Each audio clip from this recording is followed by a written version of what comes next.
জান্নাতি রমণীকে তালাশ করো, আল্লাহর ইবাদত করো, মাওলার তাকওয়া খোদা ভীরু অর্জন করো, তাকওয়ার ভয় ভীতি অন্তরের ভিতরে ঢুকাও। মহিলার দিকে নজর করবা না, ডেকে বলবা না না, আল্লাহ কোরআনে নিষেধ করেছে কুল্লিল মুমিনিনা ইয়াগুদ্দু মিন আবসারিহিম। এই মুমিন পুরুষ, তোর দৃষ্টি থাকবে নিচের দিকে, এইটাই আমার আল্লাহর নির্দেশ। তাহলে মুমিন যদি দৃষ্টি নিচের দিকে রাখে আর বলে না না, আমার আল্লাহ দুনিয়ার এই নারীগুলোকে দেখতে নিষেধ করেছে, আমি দেখব না, আপনার জন্য 14 জন নারীকে দেখা যায় যাচ্ছে, পুরুষ মানুষের সাথে 14 জন পুরুষের সাথে মহিলার দেখা যায় যাচ্ছে।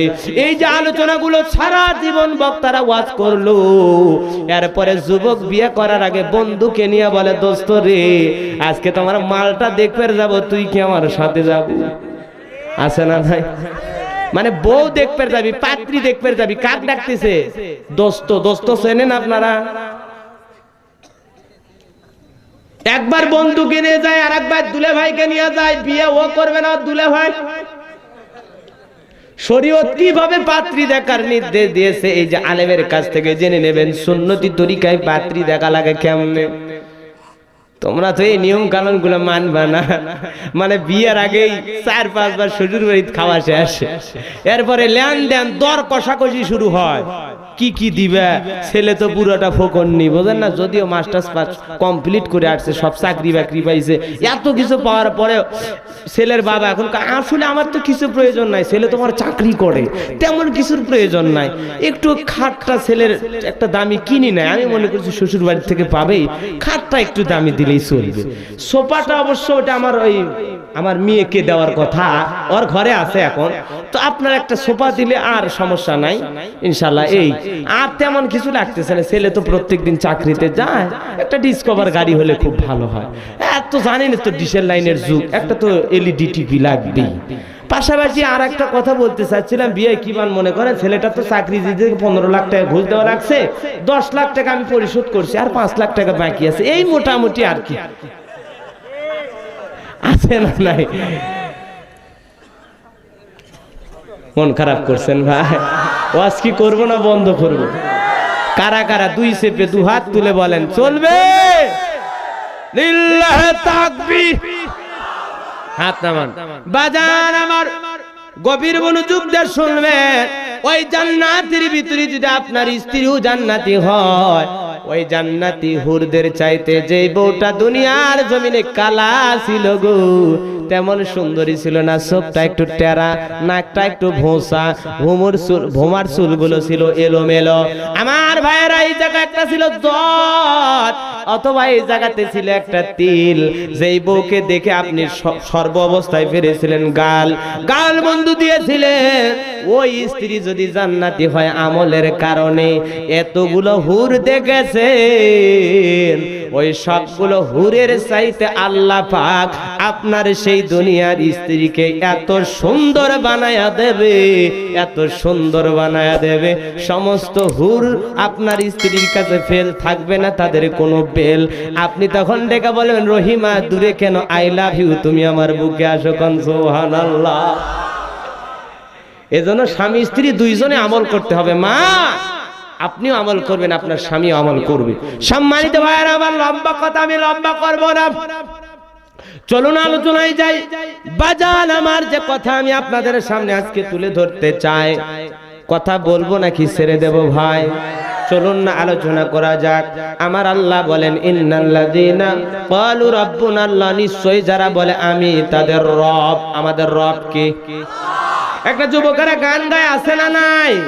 কণ্ঠ যদি জানা থাকে একটু মহাব্বতে বলেন তো, আল্লাহ আমার রব, এই রবি আমার সব, আল্লাহ আমার রব, এই রবি আমার সব, দমে দমে তনু মনে তারি অনুভব, আল্লাহ আমার রব, এই রবি আমার সব।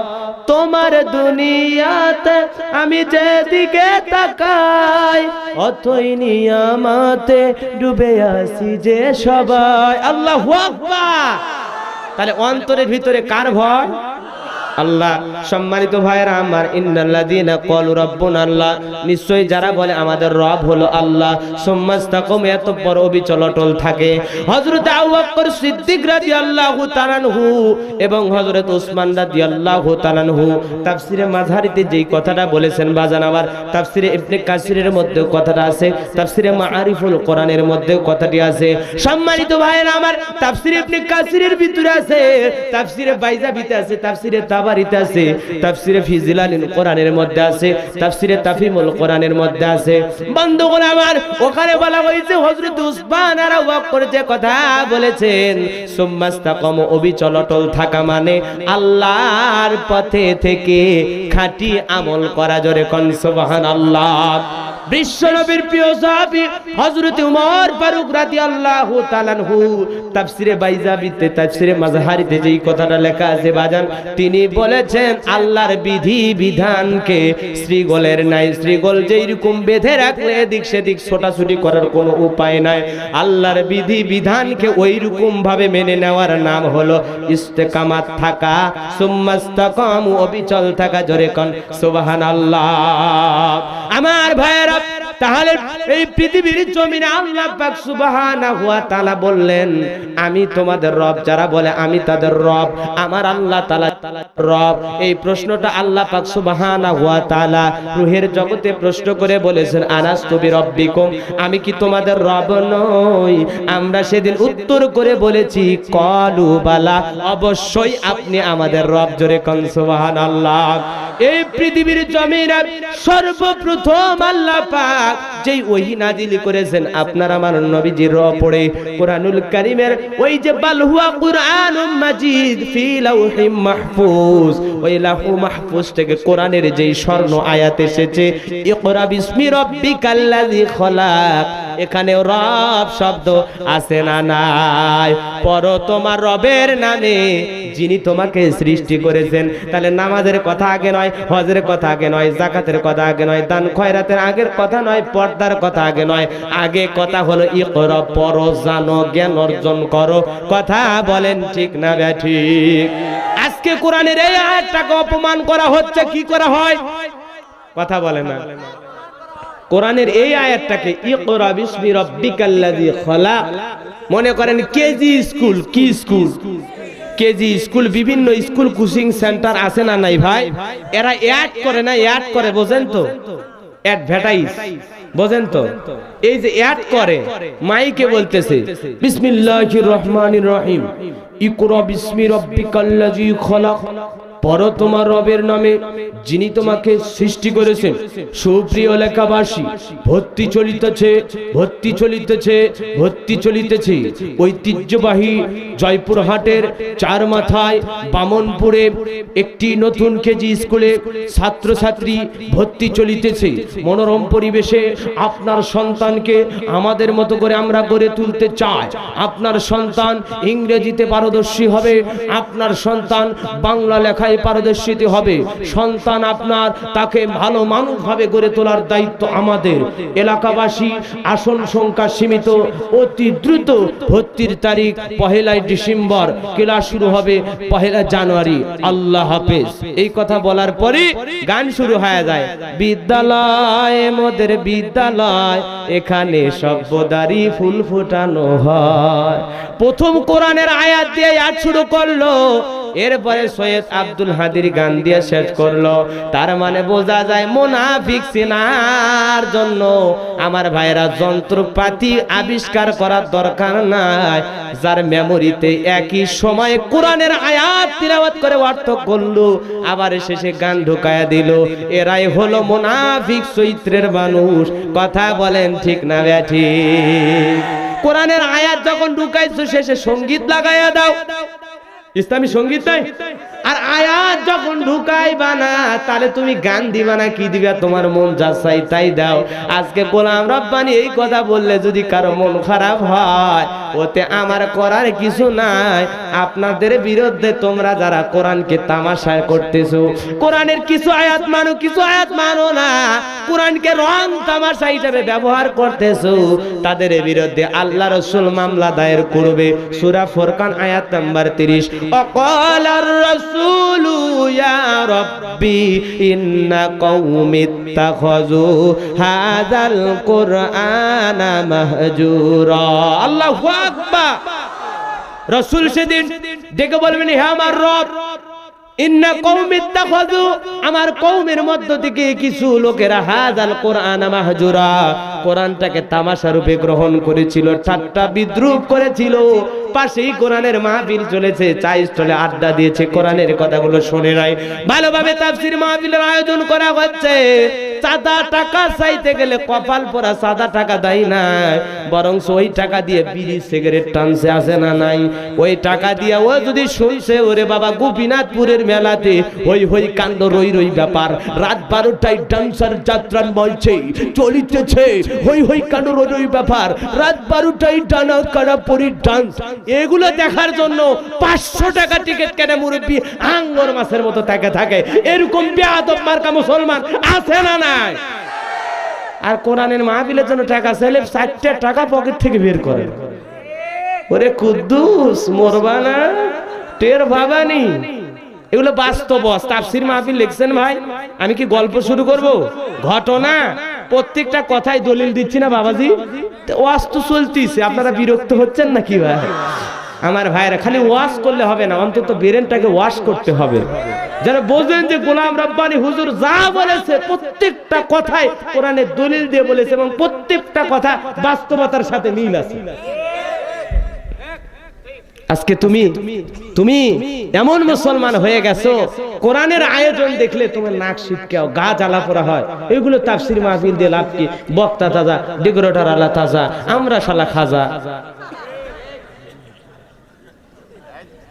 আমার ভাইয়েরা, যে কথা বলতেছিলাম বাজার, রুহের জগতে আল্লাহ প্রশ্ন করলেন, পৃথিবীর জমিনে আল্লাহ পাক প্রথম আয়াত নাজিল করে বললেন, ইকরা বিসমি রাব্বিকাল্লাযী খলাক, পড়ো তোমার রবের নামে যিনি তোমাকে সৃষ্টি করেছেন। তাহলে সর্বপ্রথম ছেলে মেয়েকে কোন শিক্ষা দিতে হবে? আল কোরআন। কথা বলেন, কি শিক্ষা? এই কোরআন দিয়া ছেলেটার ভিতর ওয়াজ যদি করতে পারেন, ওই ছেলে বড় হয়ে মিথ্যা কথা বলবে না, ওই ছেলে কোনোদিন মোবাইলের ভিতরে ব্লু ফিল্ম তুলে দেখবে না, ওই ছেলে কোনোদিন অন্যায়ভাবে কোনো নারীর দিকে দৃষ্টিপাত করবে না, ওই ছেলে কোনোদিন সুদ ঘুষ খাবে না, ওই ছেলে কোনোদিন অন্যায় অপকর্ম অশ্লীল কাজে লিপ্ত হবে না, যদি ওর দিলের ভিতরে আল্লাহর কোরআন ঢুকানো যায়। তা না ঢুকে কয় আই ছেলেরা আই মেয়েরা ফুল তুলিতে যায়, ফুলের মালা গলায় দিয়া মামার বাড়ি যায়, আছে না নাই? এগুলো ছড়ার মধ্যেও মুসলমানের কিভাবে ভুল ঢুকানো হয়েছে। ছেলেদের সাথে মেয়েদের ডাকলে অবস্থা ভালো না খারাপ? ছেলেদেরকে ডাকো আই ছেলেরা ফুল তুলিতে যায়, অথবা আই মেয়েরা ফুল তুলিতে যায়, তাহলে সমস্যা নাই। এখন দুই বন্ধু ছেলে ওই মেয়ে ফুল তুলে মামার বাড়ির যাচ্ছে, মামার বাড়ির ডিশের লাইনে বলতেছে, একা একা খেতে চাও, দরজা বন্ধ করে খা। এই হলো দুনিয়ার সমাজের অবস্থা। মহিলা মানুষ, আজকে মহিলা মানুষ টেলিভিশনের প্রত্যেকটা সাবানের অ্যাডে বলেন, তেলের অ্যাডে বলেন, শ্যাম্পুর অ্যাডে বলেন, সব জায়গায় মহিলা। ফুটবল ম্যাচ খেলা হবে তাতেও মহিলা, আইপিএল বিপিএল খেলা হবে তাতেও মহিলা। এমন কি বেলেট দিয়ে সেট করে পুরুষ মানুষ, মহিলা মানুষ টিভির সামনে দাঁড়িয়ে বলে, আহা উমুক বেলেটে সেট করে কি জানো। কথা কয় না।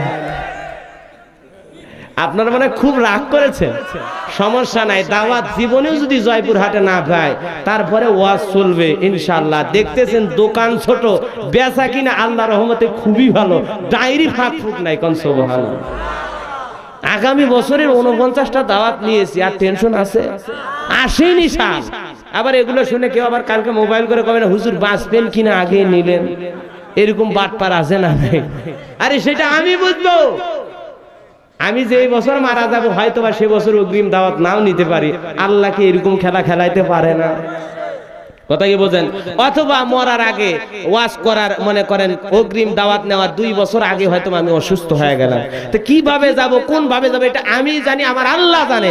তোমার মাত পরীক্ষা, ও হুজুরের টাকা হয় তোমার সহ্য হয় না? না, তুমি তাও মিলেত করে 50-100 টাকা নিয়ে হুজুর বহু জনক হইলে দিই পারি, হুজুরের একটু টাকা পয়সা বেশি হোক এটা কিছু মানুষের সহ্য হয় না। কাহালু চেনেন? কাহালু, বগুড়া কাহালু চেয়ারম্যান আমার সামনে এরকম, বোঝেন না? আমার আগে দেওয়া হলো, আমার ড্রাইভার দেলোয়ার ভাইকে বলেন, সত্য কথা 100% বলতেছে। শোনেন, আমাদের দেশে কিছু কিছু বক্তা কন্টাক্ট করে টাকা নিয়ে ওয়াজ করতেছে, ওদের ওয়াজ শোনা জায়েজ নাই, হারাম। ফতুয়া দিচ্ছে কে? চেয়ারম্যান। কে ফতুয়া দিচ্ছে? আমি মনে করলাম গুমচুরি করে টাকা পাস, তো টের পাচ্ছিস না, হুজুর একটু টাকা পাচ্ছে, তোর সহ্য হচ্ছে না। এই হলো অবস্থা। কিছু কিছু মানুষ হুজুরেরাও লাগছে। আমার আগে এক জায়গায় দ্বিতীয় বক্তা ফুলছড়ি, সম্ভবত গাইবান্ধার, সেই তুফান করছে, যে বক্তা ওয়াজ করে টাকা নাই, ওর জিহ্বা আল্লাহ কেটে নেবে, ওর গায়ে গোশত থাকবে না, ওই ব্যক্তি আগে জাহান্নামে ঢুকবে। আমি বলে, জাহান্নামে কি আগে ঢুকবি? টের পাবো মরার পর। আগে এগুলো মাতবাড়ি করতেছে। তার মানে দিনের বেলায় আর বলেন আর রাতের বেলায় বলেন, অবস্থা এরকম হয়ে গেছে যে সমাজের চতুর সাইডে খালি আলেম ওলামা একটু গুতাগুতির কারণে ইসলামের এত দুরবস্থা। খালি যদি একটু আলেম ওলামা ঠিক হইতো, বিশ্বাস করেন বাংলাদেশে কোন নাস্তিক আল্লাহ রসুলের চরিত্র নিয়ে আল্লাহ রসুলের বিরুদ্ধে মন্তব্য করা তো দূরের কথা, ওর কলিজা ছিঁড়ে টুকরো টুকরো করতো বাংলার মুসলমান। আমার রসুলের চরিত্র নিয়ে কথা বলে, সন্ত্রাসী বলে গালি দেয় নাস্তিকেরা। আমার রসুলের বিরুদ্ধে এমন অবস্থা, আমেরিকায় চলচ্চিত্র নির্মাণ করা হলো, মুসলমান ঘুমাইতেছে। কথা কন ঠিক না বেটা? খানাই খাবাকে ফেসবুকের মাধ্যমে, মিডিয়ার মাধ্যমে কলঙ্কিত করা হচ্ছে, একটাই কারণ, মুসলমান আজকে ঘুমাইতেছে। কথা কন ঠিক না বেটা? আমার ভাইয়ারা, মুসলমান ব্যস্ত আছে, কেউ বলতেছে ওয়ালা দল্লিন, কেউ বলতেছে ওয়ালা জল্লিন, আছে না নাই? দুই দলে মারামারি। এখন মাঝখান দিয়ে পুলিশ ধরে বলে, বেটা তুই দল্লিন না জল্লিন? কয়, আল্লাহর হস্তে আমি নামাজই পড়ি না। কেউ নামাজ শেষে বলতেছে ওয়ালা দল্লিন, আমি জোরে বলতেছে। এক গ্রুপ আছে না নাই? আর এক দল বলতেছে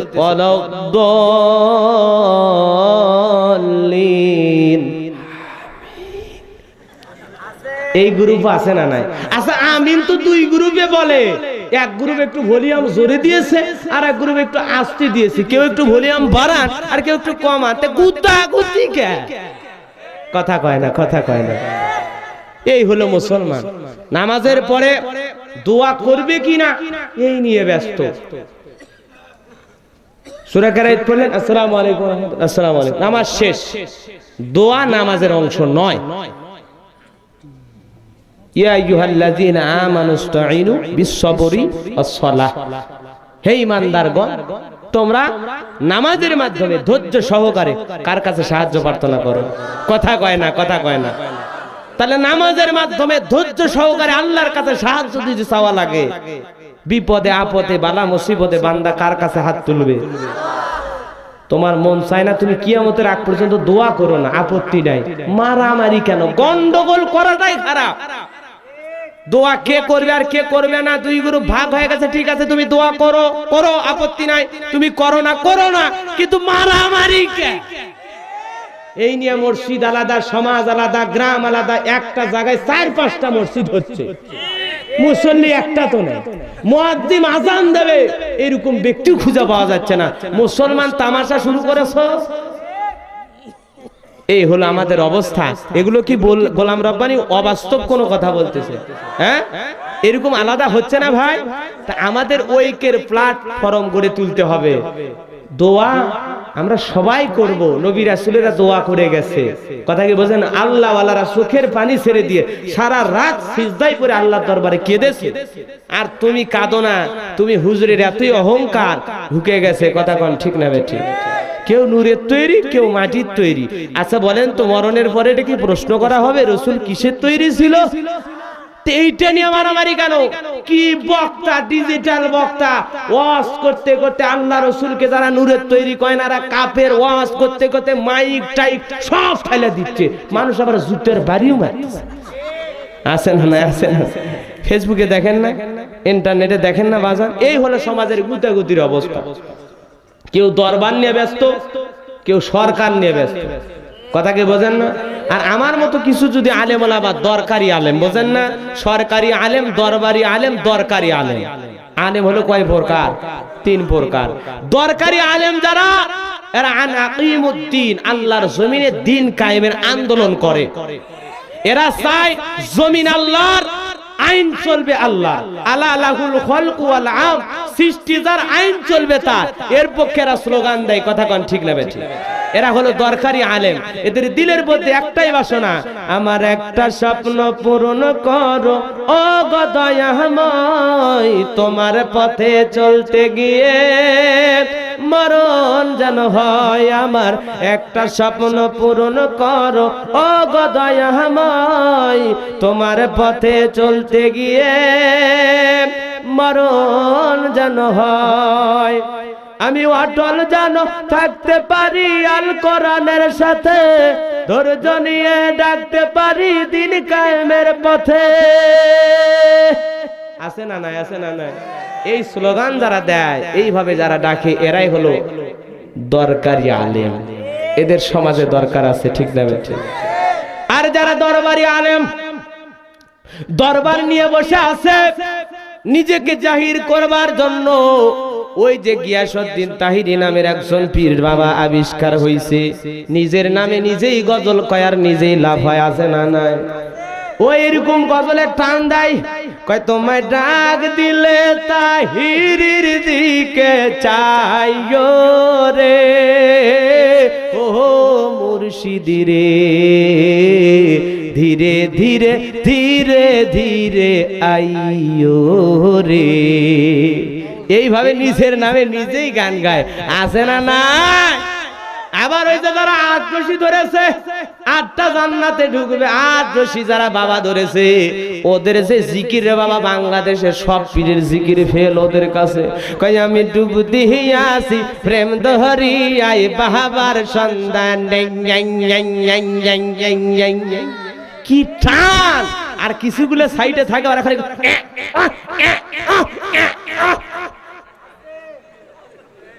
এলে জিকির না ফাজলামি, জিকিরের নামে তামাশা, আল্লাহর নামের সাথে ঠাট্টা।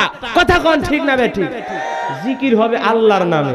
সৌদি আরবে কয়েকজন বাংলাদেশের লোক যায় মসজিদে বসে বসে জিকির করতে চায়, আল্লাহু আল্লাহু আল্লাহু। পুলিশ সবগুলোর পিঠে গাড়িতে তুলছে। ভাই অপরাধ কি? বলতেছে তোদের বেটা মির্কি বেরাম আছে, আর তোজরে আল্লাহরে ডাকিস কি? তোরা কি মনে করিস আল্লাহ ঠসা? আমাদের দেশে এরকম ভণ্ড পীর, এক পীরের সাথে বাংলাদেশে ৬২,০০০ পীর। এক পীর আর এক পীরকে দেখতে হয় না, এক পীরের জিকির আর এক পীরের জিকিরের সাথে মেলে না। কয় উমুকের বাবা কয় বৈশা জিকির ভালো নয়, লাফা লাফায় জিকির করলে তইলে মাওলা খুশি হয়। ওই জন্য ঝিনাইদহে জিকির করতে করতে লাফায়া গাছে উঠছে। কিরে বেটা গাছে কা? কয় জিকিরের ফয়েজে উঠছে। হাই রে জিকিরের তাল! বাবার ভোমা ভোমা মোস দেখলে মনে হয় বিয়ার 11 গোস। বাবাই পিন্দা থাকে শট, বাবার হাতে গাঞ্জার পথ। আছে না না? এল বাবা, কনসি বাবা, তালা বাবা, সালা বাবা, কানা বাবা, পাগলি বাবা, কত যে বাবা। বগুড়ায় কোন জায়গায় একজন গেলাম কয়েকদিন আগে, বিদ্যুৎ পীর না কারেন্ট পীর, কারেন্ট পীর বলে। তার হাকিকত ফজিলত কি? কয় দোয়া মারলে কারেন্টের মতো কাজ হয়, এজন্য নামই হলো কারেন্ট পীর। মন খারাপ? ওয়াজ করবো না ছেড়ে দেব? সময় মতো মুনাজাত করে আমরা সবাই চলে যাব। এজন্য বাজান গুতাগুতি বন্ধ করতে হবে, দলাদলি বন্ধ করতে হবে। আল্লাহ রাসূল নূরের তৈরি না মাটির তৈরি, এই নিয়ে তর্ক কইরে ইসলাম থেকে দূরে সরে যাওয়া তা হবে না। মিলাদ তারায় হবে না, বসে হবে, এই নিয়ে দলাদলি করে ইসলাম থেকে দূরে যাওয়ার সুযোগ নাই। আমিন জোরে না আসতে এইটা নিয়ে দলাদলি করা যাবে না। ফরজ নামাজের পর, জানাজার নামাজের পর, ঈদের নামাজের পর দোয়া মুনাজাত হবে কিনা এই নিয়ে দ্বন্দ্ব করার কোনো সুযোগ নাই আমার ভাইয়েরা। এই জন্য আসুন আমরা সবাই দলাদলি ভুলে এক প্ল্যাটফর্মে এসে ইসলামটাকে আমরা সবাই বাংলার জমিনে আল্লাহর দ্বীনটাকে কায়েম করার আন্দোলন করে যায়। আল্লাহর জমিনে যদি আল্লাহর কোরআন একবার পার্লামেন্টে চলে যায়, আল্লাহর কোরআন দিয়ে যদি বাংলাদেশ শাসন প্রতিষ্ঠিত হয়, বিশ্বাস করেন রে বাজান, বাংলাদেশের মানুষ এত সুখী হবে, এই বাংলাদেশটা হবে একটা জান্নাতের টুকরা। কোন সুবহানাল্লাহ। আমার ভাইয়েরা, এজন্য আল্লাহ পাক সুবহানাহু ওয়া তাআলা তিনি বললেন, আমার ভাইয়েরা, আল্লাহ তাআলা বললেন আমি তোমাদের রব। কে আমাদের রব? আমার ভাইয়েরা, আমার আল্লাহ তাআলা জীবনের পরতে যেই সূরাটা বেশি তিলাওয়াত করি সেই সূরাটা সূরাতুল ফাতিহা, কোরআনের 1 নাম্বার সূরার 1 নাম্বার আয়াত, আলহামদুলিল্লাহি রাব্বিল আলামিন। এখানেও রব শব্দ আছে না নাই? আমার আলোচনার বিষয় মনে হয় এখন আপনারা বুঝতেছেন না। আলোচনার বিষয় হলো রব সম্পর্কে আলোচনা। কি সম্পর্কে? আমার ভাইয়েরা, গভীর মনোযোগ দিয়ে কথাগুলো শুনবেন। এরপরে আমরা রুকু দিকে বলি সুবহানা রাব্বিয়াল আযীম। রুকু থেকে ওঠার সময় বলি রব্বানা লাকাল হামদ। এরপরে আমরা সিজদায় গিয়ে বলি সুবহানা রাব্বিয়াল আলা। আমার ভাইয়েরা, মনে যাতে যদি হাত তুলে বলি রব্বানা যালামনা আনফুসানা ওয়া ইল্লাম তাগফির লানা ওয়া তারহামনা লানাকুনান্না মিনাল খাসিরিন। তাহলে সব জায়গায় রব শব্দ আছে না নাই? বাজান আমার আছে না নাই? জোরে বলেন আছে না নাই? কোরআনের সর্বশেষ যেই সূরা সূরাতুন নাস, সেখানেও রব শব্দ আছে, কুল আউযু বিরাব্বিন নাস। এইখানেও রব শব্দ আছে না নাই? আমার ভাইয়েরা, আপনার আমার যেদিন মৃত্যু হয়ে যাবে, বন্ধুগণ, আমার দুনিয়ার বন্ধুর সাথে যে মিল ছিল, দোস্তরে বগুড়া নিউ মার্কেটে যাব, আর এক দোস্ত ডেকে বলে দোস্ত অপেক্ষা কর, সকালে না বিকালে যাব। এই দোস্তর জন্য বিকাল পর্যন্ত অপেক্ষা করলেন। যে স্ত্রীর সাথে ঘন্টার পর ঘন্টা সময় কাটাইলেন, রাত্রি 2টার দিকে, আমার ভাইয়েরা, আপনার স্ত্রী যদি টের পায় আপনি মারা গেছেন, বলেন তো 2টা থেকে ফজর পর্যন্ত কি আপনার সাথে ঘুমাবে? না না। বগুড়া ক্লিনিকের একটা ঘটনা, কয়েকদিন আগে আমার স্ত্রীর একটা কন্যা সন্তান হয়েছে। পাশের আরেকটা রুমের ভিতরে একজন বৃদ্ধ বাবাজি 15টা দিন ক্লিনিকে থাকা অবস্থায় মারা গেল। ওর স্ত্রী রাত্রি 2টার দিকে টের পেয়েছে স্বামী বেঁচে নাই। ও দৌড়ে আমাদের রুমের ভিতরে এসেছে, দেখে বলে আমার স্বামী মারা গেছে, একটু মোবাইল করে সংবাদ জানায় দেন। তাহলে যে স্ত্রী 15টা দিন স্বামীর সাথে রাত কাটাইলো ওই হাসপাতালের রুমে, স্বামী মারা গেছে এইটা টের পেয়ে রাত্রি 2টা থেকে ফজর পর্যন্ত তার স্ত্রী আপনার কাছে থাকবে না। এজন্য দুনিয়ার মায়া মহব্বত কমায়া দেন, সন্তানের মহব্বত কমায়া দেন, আল্লাহর সাথে মহব্বত সৃষ্টি করেন। কারণ কবরে যাওয়ার সঙ্গে সঙ্গে নাম্বার 1 প্রশ্ন, মার রব্বুকা, এখানেও রব শব্দ আছে না নাই? এই যে মোবাইল কোম্পানি মোবাইল বানাইছে, উদ্দেশ্য আছে না নাই? কথা বলেন না কেন? একটু জোরে বলেন আছে না নাই? আরো আস্তে বলেন, আরো আস্তে। আস্তে বললে জোরে হয়। অবস্থাটা কেমন বলবো? এক গাড়িতে উঠেছে মুরব্বী বাবাজি, পাশেই সিটটা ফাঁকা ছিল, আর একজন যুবক উঠেছে। যুবকের মাজায় তার, গলায় তার, নাকে তার, কানে তার, বোঝা যায় না এটা মানুষ না বিদ্যুতের খুঁটি, এত তাপ। ওই যুবক উঠেই পকেট থেকে বের করেছে শেখ সিগারেট। কি সিগারেট? শেখ সিগারেট। টান মারতেছে, ধোঁয়া উপর দিকে ছেড়ে দিয়ে মনে করতেছে আসমানে ঠেকলেই জান্নাত। জোরে খন নাউজুবিল্লাহ। মানে ও ধোঁয়া এমন ভাবে ছাড়তেছে মনে হয় অন্তনগরের ট্রেন ছাড়ছে। বিশাল ব্যাপার। চাচা ডেকে বলে, বাবা লেখাপড়া শেখো নাই? লেখা আছে গাড়িতে ধূমপান নিষেধ। যুবক কয়, মুরব্বি তোমার এত বড় সাহস, তুমি আমার ঠেট দাও, তোমার এক ঠ্যাং কবরে গেছে, তুমি আমার সাথে বিপ্লবী করো। এই চাচা, আমার পরনে পাগলু টুপেন। এই চাচা, আমার গায়ে তামিলের নায়কের গেঞ্জি, তুমি আমারে হুমকি দাও। দেখো গাড়ির ওইখানে কি লেখা আছে, কোন অভিযোগ থাকলে চালককে গিয়ে বলুন। এই বুড়ে বেটা যা ড্রাইভারের কাছে। চাচা সিট ধরে ড্রাইভারের কাছে গেছে, ডেকে বলে ভাইজান খালি কি গাড়ি চালাবা নাকি আমার একটা অভিযোগ শুনবা? বলে কি হয়েছে? বলে একটা ছেলে গাড়িতে লেখা আছে ধূমপান নিষেধ, ও খাইতেছে, ও আমার উল্টো আরেকটা লেখা দেখায় বলতেছে আপনার কোনো অভিযোগ থাকলে চালককে গিয়ে বলুন। এইবার ড্রাইভার বলে চাচা আমার সিটের পিছনে কি লেখা আছে এইটা দেখেন, গাড়ি চালাবার সময় চালকের সাথে কথা বলিবেন না। তাহলে অভিযোগটা দেবেন কার কাছে? আসতে বললে কি হয়? মোবাইল কোম্পানি মোবাইল তৈরি করেছে, উদ্দেশ্য আছে এই মোবাইল দিয়ে ইচ্ছা করলে এই মুহূর্তে কল দিলে দুবাইয়ে যদি আপনার খালু থাকে কথা হবে, আমেরিকায় যদি আপনার চাচি থাকে কথা হবে, লন্ডনে যদি আপনার আপা থাকে কথা হবে, সৌদি আরবে যদি আপনার বাবা থাকে কথা হবে, সিঙ্গাপুরে যদি আপনার ডার্লিং থাকে কথা হবে। বন্ধুগণ আমার, যার কাছে মন চায় নাম্বার থাকলে কল দিলে সাথে সাথে কথা হবে। কোম্পানি তৈরি করেছে শুধু কথা বলার জন্য, কিন্তু এর ভিতরে একটা মেমোরি আছে না নাই? এই মেমোরি থাকার কারণে এই মেমোরির ভিতরে ইচ্ছা করলে ভালো ভালো ইসলামী ওয়াজ, ভালো ভালো ইসলামী গজল, ভালো ভালো সুন্দর কোরআন তিলাওয়াত তুলতে পারেন। যদি তুলতে পারেন তাহলে বুঝবেন দিলের তাকওয়া মজবুত আছে। কিন্তু এর ভিতরে যদি এন্ড্র কিশোরের গান থাকে, আসিফের গান থাকে, মনির খানের গান থাকে, শিল্পী বেবি নাজমিনের গান থাকে, আর মমতা যদি কয় এবার না আসিলে বাড়িতে আগুন লাগাইয়া দেব আমার শাড়িতে, এই গান যদি থাকে বুঝতে পারবেন আপনার দিল পরিষ্কার নাই, আপনার দিলের ভিতরে ইমানের ভিতরে ভেজাল ঢুকছে। ভাই কথা বলেন ঠিক না বেটে? ইচ্ছা করলে আপনার মেমোরিতে গানও তুলতে পারেন, ওয়াজও তুলতে পারেন। তাহলে আপনার অবস্থা যদি ওয়াজ তোলেন ভালো, আর যদি গান তোলেন অবস্থা খারাপ। কথা কোন ঠিক না বেঠিক?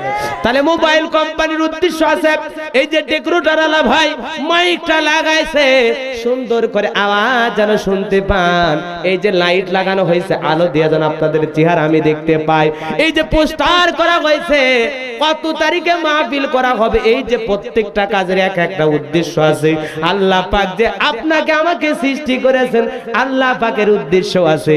আমার আল্লাহ সূরা জারিয়ার 56 নম্বর আয়াতে বললেন, ওয়ামা খালাকতুল জিন্না ওয়াল ইনসা ইল্লা লিয়াবুদুন। আমার আল্লাহ বলেন আমি মানব জাতি আর জিন জাতিকে সৃষ্টি করেছি কেবল মাত্র একমাত্র আমার দাসত্ব আর গোলামি করার জন্য। তাহলে আল্লাহ পাক আপনাকে আমাকে সৃষ্টি করেছেন কার গোলামি করার জন্য? ও ভাইজান আমার, কবরের মধ্যে মার রব্বুকা, রব সম্পর্কে প্রশ্ন করা হবে, ঠিক না ব্যাঠি? এখন দুনিয়ার জমিনে সেই আল্লাহর পথে যদি আপনি না চলেন, মসজিদের পাশে আপনার বাড়ি, কিন্তু আপনি যদি নামাজ না পড়েন, আছে না নাই?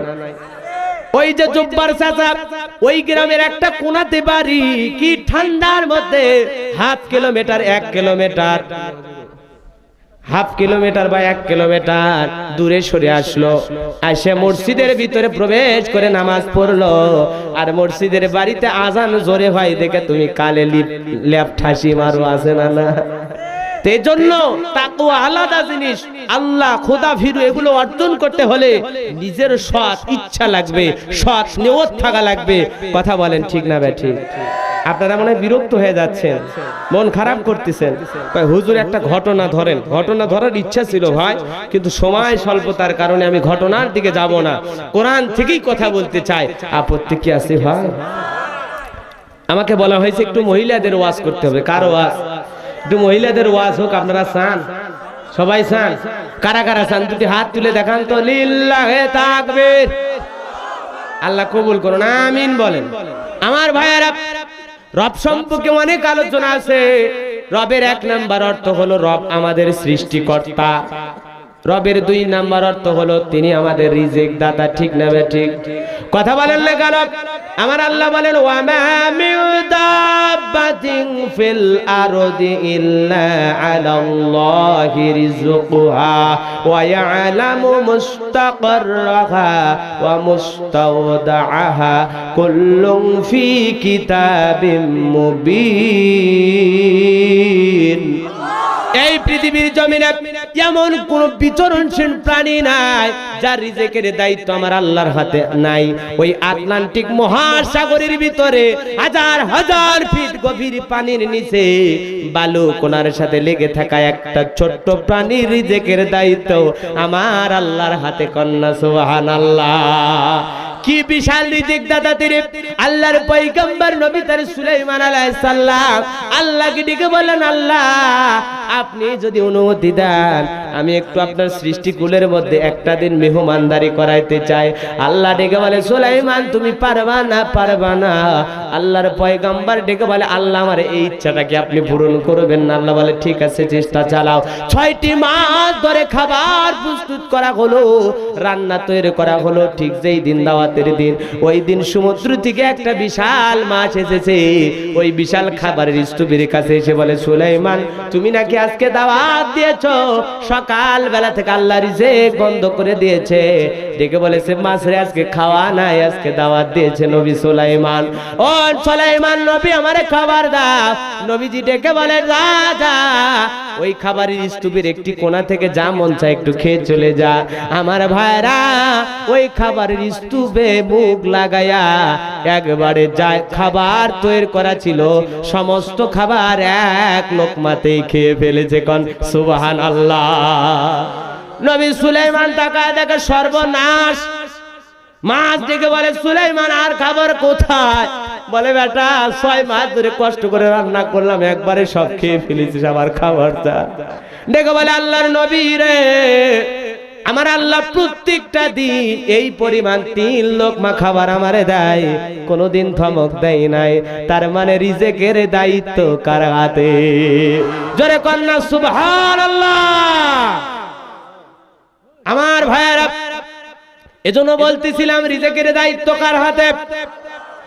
দিনাজপুরে ওয়াজ করে যখন আসতেছিলাম, গাড়িতে একজন মুরব্বী বাবাজি সন্তান নিয়ে এসে দোয়া চায়। আমি ডেকে বললাম, চাচা সন্তানটা কার? আপনার ছেলের। কয় না আমার। ডেকে বললাম, এই চাচা এই বয়সে আপনার ছেলে? বলে হ্যাঁ। চাচা আপনার ছেলে মেয়ে কয়জন? কয় 18 জন। আমি এরপরে দোয়া চান? আর আমাদের একটা হলে ভালো হয়, 2টা হলে আর আছে না নাই স্লোগান? মা বোনদের একটু আলোচনা কইরা যাই বাজার। মা বোনদের কি ওয়াজ করব ভাই? মা বোনদের ওয়াজ করা বড় দায়। মা বোনদের আলোচনা যদি করতে যায়, আজকে টেলিভিশন দেখে যুবক যদি রিমোট পায় ডান্স দেখে, মহিলাদের কি দেখে? নাচ দেখে। আর যদি ছোট্ট বাচ্চা রিমোট পায়, মোটু পাতলু গোপাল ভাঁড় দেখে। আর মুরব্বী চাচা রিমোট পাইলে কয়, দেখ রংপুর সিটিতে কে জিতলো, খবর দে। আছে না নাই? আর যদি মহিলা মা বললে মত পায়, ওরা খবর নাই, মোটু পাতলু নাই, ডান্সের মধ্যে নাই। ওরা দেখে জীবন মানে জি বাংলা। জীবন মানে কি বাংলা?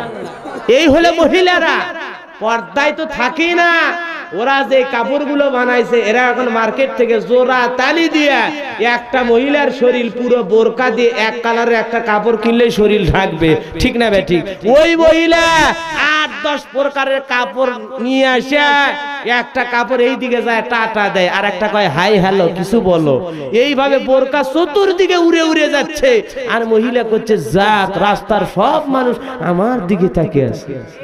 এই হলে মহিলা মা বোনদের পর্দার অবস্থা, ঠিক না বে ঠিক? চুমকি বসায় রোদে যখন বেড়ে ঝিলিক মারে, যুবক কই কে রে? তাকায় দেখে, রে বাবা, এই তো সমাজের বাস্তব অবস্থা, ঠিক না বে ঠিক? আমার ভাইয়েরা, এই মা বোনেরা ডিসেল লাইনের মাধ্যমে নিজের জীবনের সব কিছু তারা ছেড়ে দিতে রাজি আছে, কিন্তু প্রত্যেক দিন 8-10টা নাটক দেখা না পর্যন্ত ওদের ঘুম হয় না। চোখ সরে না, মন ভরে না দেখলে সিরিয়াল। জোয়ান বুড়া পুলা মাইয়া কোরআন হাদিস সব ফেলাইয়া হইছে বেসামাল। চোখ সরে না, মন ভরে না দেখলে সিরিয়াল, ঠিক না বেটে? বউ শাশুড়ি বৈশা বৈশা দেখে মিলন তিথি, না বুঝিয়া পিচ্ছি পোলা খোঁজে জীবন সাথী। বউ শাশুড়ি বৈশা বৈশা দেখে আদরিনী, না বুঝিয়া পিসি পোলা খোঁজে জীবন সঙ্গিনী। আরো আছে রাখি বন্ধন, এ যেন ভাই নতুন কান্দন, পুরলো রে কপাল, চোখ সরে না মন ভরে না দেখলে সিরিয়াল। ঠিক না বেটে? সিরিয়ালের নেশাই পয়রা ধরছে প্রেমের জ্বালা, দেশটারে ভাসাইয়া গেল হায়রে কিরণমালা। আরো আছে প্রতিদান, এ যেন ভাই নতুন গান, পুরলো রে কপাল, চোখ সরে না মন ভরে না দেখলে সিরিয়াল। ঠিক না বেটে? কারা কারা এই কথাটা ঠিক হাত তুলে বলেন ঠিক না বেটে? হাত নামান বাজান। আমার মহিলাদের একটু ছোট্ট আলোচনা কইরা যায়। আমার ভাইরা, এই পৃথিবীর জমিনে সব চাইতে এই নারীদের একেবারে সম্মান ছিল না রে বাবা। ওই মহিলাদেরকে গর্ত থেকে তুলে আল্লাহ রাসূল নারীর মর্যাদা দিয়েছেন, মায়ের সম্মান দিয়েছেন, বধূর সম্মান দিয়েছেন, মেয়ের সম্মান দিয়েছেন। আজকে সেই নারীরা ক্ষমতার মস্তকে বসে, ক্ষমতার চেয়ারে বসে ওই নারীরা মুসলমানদেরকে সব চাইতে বেশি কষ্ট দিতেছে। কথা বলেন ঠিক না বেঠিক? আমার ভাইরা, গভীর মনোযোগ দিয়ে কথাগুলো শুনবেন। ওই যে অংশংসুচি নামের অভদ্র মহিলা, কুলাঙ্গার ডাইনি মার্কা মহিলা, আজকে মুসলমানের গায়ে আগুন লাগিয়ে দেয়। ওই মহিলার এত বড় সাহস পাইল কোথায়? তার মানে মুসলমান ঘুমায়, এই জন্য এই ডাইনিরা প্রত্যেক দিন ডাইনিদের নতুন নতুন পাকা আবিষ্কার করে, নতুন নতুন নির্যাতন আবিষ্কার করে এই পৃথিবীর জমিনে ভালো মানুষদের উপর অশান্তি সৃষ্টি করে, নির্যাতন জুলুম চালাইয়া জেল জুলুম ফাঁসি দিয়া জমিন থেকে বিদায় করে দিতে চাই। ঠিক না বেঠিক? আমার ভাইরা, মা বোনদের কি ওয়াজ করব ভাই? চলুন না ছোট্ট একটা ঘটনা শুনে আজকে বাড়িতে যাই। আমার ভাইরা, গভীর মনোযোগ দিয়ে শুনবেন যে কথা বলতে চাচ্ছিলাম রে বাবা। ছোট্ট ছেলে, ছোট্ট বেলায় চোখ দিয়ে পানি পড়ে, পুষ পড়ে, মা ডাক্তারের কাছে নিয়ে গেল। মা ছিল বিধবা এতিম। আমার ভাইরা, মা ছিল স্বামী হারা। বন্ধুগণ আমার, এইবার ওই সন্তানকে দেখে ডাক্তার ডেকে বলে, আপারে, আপনার এই ছেলেটাকে যদি ভালো করতে চান, আপনার ছেলের চিকিৎসা করতে হবে। চিকিৎসা করতে গিয়ে এত টাকা খরচ হবে, মা টাকা পাবে কোথায়? মার টেনশন ধরে গেল। এইবার ডাক্তারকে ডেকে বলে, আমার চোখ দুটা যদি ছেলেকে দান করে দেই, বলেন তো আমার ছেলে দেখতে পাবে কিনা? ডাক্তার ডেকে বলে, হ্যাঁ বোন, দেখতে পাইবে। মা ছোট্টবেলায় চোখ দুটো ছেলেকে দান করলেন। এইবার ছেলেটা আস্তে আস্তে করে লেখাপড়া করে বাজান বড় যখন হয়েছে, মা দুধের গিলাস নিয়ে সন্তানের কাছে চলে যায়। মা এমন যত্ন ছেলের নিত। ওই ছেলেটিকে বলে, মা তুমি ঘন ঘন আমার সামনে আসবা না, তোমার চোখ দিয়ে পুষ পড়ে, পানি পড়ে, তোমার চোখে রোগটা আমার চোখে পার হতে পারে। আমার ভাইরা, মার কলিজায় ব্যথা লাগলো। এরপরে ছেলেটা চাকরির প্রমোশনে ঢাকা শহরে চলে গেল। ঢাকা শহরে গিয়ে সুন্দর একটা চাকরিও পাইছে, সুন্দরী নারী দিকে বিবাহ করেছে। কিন্তু গ্রামের বাড়িতে যে মা ছিল, ওই মার খবর আর নিল না। এইবার মা কয়েকটি বছর পর বন্ধু বান্ধবের কাছ থেকে ঠিকানা সংগ্রহ করে ছেলের বাড়ির দরজায় হাজির হয়ে গেছে। এইবার দরজা খুলে তাকায় দেখে তার আদরের কলিজার টুকরা সন্তান দাঁড়িয়ে আছে। মা দুঃখিনী ছেলেটার কাছে গেল। এইবার ছেলে দৌড়ে এসে বলে, মা তুমি কেন এসেছো? তুমি তাড়াতাড়ি চলে যাও। আমার শ্বশুর বাড়ির লোকজন যদি দেখতে পায়, আমার স্ত্রী যদি দেখতে পায়, তোমার পরিচয় দিতে পারবো না। মা দিকে বলে, সন্তান রে, কতদিন ধরে তোর সোনা মুখটা আমি দেখি না, তোর সোনা মুখটা দেখার জন্য আমি মা ছুটে এসেছি রে বাবা। তুই আমারে যেতে বলিস কেন? এমত অবস্থায় ওই ছেলেটার স্ত্রী চলে এসেছে। জিজ্ঞাসা করে, স্বামী রে, এই চেরা শাড়ি পরা মহিলাটাকে? ছেলেটা উত্তর করে ডেকে বলে, এই মহিলাটা আমার গ্রামের বাড়ির কাজের মহিলা। মা দুঃখিনী, স্ত্রী চলে গেল। মা দুঃখিনী চোখের পানি ছেড়ে দিয়ে কাঁদে। ছেলে এইবার কিছু টাকা পকেট থেকে বের করে মার হাতে দেয়। মা দুঃখিনী ডেকে বলে, সোনা মানিক রে, আজকে তুই আমাকে এমন একটা আঘাত করলি রে বাবা, তোর মুখের দিকে তাকাইয়া আমি মা দ্বিতীয় স্বামী গ্রহণ করি না। কত রাত তোর জন্য আমি মা জেগে জেগে কাটিয়েছিলাম রে বাবা, আজকে তুই আমার এমন একটা পুরস্কার দিলি, এ বাবা আমারে তুই চাকরানি বানায় দিলি। এ সন্তান কতদিন তোর জ্বর হয়েছে, আমি মা তোর মাথায় পানি ঢেলে দিয়েছিলাম, আল্লাহর কাছে হাত তুলে বলেছি আল্লাহ আমার হায়াত আমার ছেলেরে দাও, এই কি তার প্রতিদান দিলি রে বাবা? তোর টাকা তুই পকেটে রাখ, আমি মা আমার কোনো টাকার প্রয়োজন না। এই কথা বলে মা বুক ভরা ব্যথা নিয়ে ছেলের বাড়ি থেকে চলে আসলো। এরপরে মা দুঃখিনী বাড়িতে যাওয়ার পর কয়েক মাস পর মা পৃথিবীর জমিন ছেড়ে অন্ধকার কবরে চলে গেল।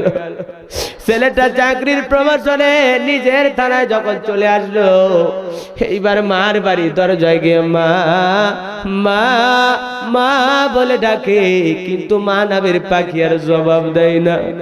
এইবার ডেকে বলে সোনামানি, কে যেন পিছন থেকে ডেকে বলে কে বা তুমি? মা মা বলে ডাকো। এইবার ডেকে বলে চাচি আমারে চেনো না, আমি আব্দুল মালিক, আমার মা কোথায়? এইবার চাচি উত্তর করে বলে সন্তান রে, আসলি যখন এত দেরি করে কেন আসলি রে বাবা? তোর মা কয়েক মাস আগে এই পৃথিবীর জমিন ছেড়ে অন্ধকার কবরে চলে গেছে। ছেলেটা হাউমাউ করে কাঁদে আর ডেকে বলে চাচি মার কবরটা কোথায়, আমার একটু দেখায় দাও। মার কবর যখন দেখায় দেওয়া হলো, ছেলেটা মার কবর ধরে চোখের পানি ছেড়ে দেখা দেয় আর ডেকে বলে আল্লাহ জীবনে এত বড় ভুল করলাম, এত বড় একটা অপরাধ করলাম, মার কাছে জীবনের শেষবারের মতো একটা বার ক্ষমা চাইতে পারলাম না। ও মা গো, ও মা তুমি আমারে মাফ করে দাও। চাচি ডেকে বলে সন্তান রে, তুমি যদি সারা জীবন চিৎকার মেরে মা মা বলে ডাকো, তোমার মা কোনোদিন ফিরে আসবে না, তোমার চোখের পানিও মুছে দেবে না। তবে তোমার মা মৃত্যুর পূর্বে একখানা চিঠি লেগে গেছে রে বাবা। তোমার মা বলেছে কোনোদিন যদি আমার আব্দুল মালিক আমার খোঁজে আসে, এই চিঠিটা আমার ছেলের হাতে তুমি দিও। আমার ভাইয়েরা, এইবার ছেলেটার হাতে যখন চিঠিটা দেওয়া হলো, মা দুঃখিনী ডেকেছে সন্তান রে, আমাকে তুই দেখে চোখের পুষ পানিকে অবহেলা করেছিস, মাকে তুই চাকরানি বানাইলি। ওরে সন্তান, তবুও তোর জন্য আমি দোয়া কইরা যাই, আল্লাহ তোরে নেক হায়াত দান করুক, স্বামী সন্তান নিয়ে স্ত্রী নিয়ে বড় সুখে থাকে রে বাবা। তবে যেই চোখটা দিয়ে আমার চোখটা দিয়া পুষ পড়তো, পানি পড়তো, এই চোখটা ছোট্ট বেলায় আমি মা তোর চোখটা নিয়ে আমি মা আমার চোখটাকে তোকে দান করেছিলাম। জোরে কন্যা ভাই সুবহানাল্লাহ। আমার ভাইয়েরা, এজন্য মা যে কি নিয়ামত, বাবা যে কি নিয়ামত। এই পৃথিবীর সব চাইতে সন্তানকে বেশি ভালোবাসে তারা হলো মা আর বাবা। কথা বলেন ঠিক না ঠিক?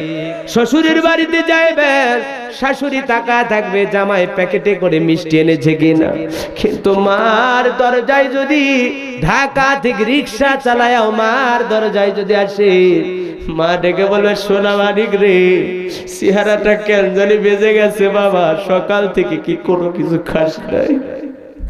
এই হলো মা,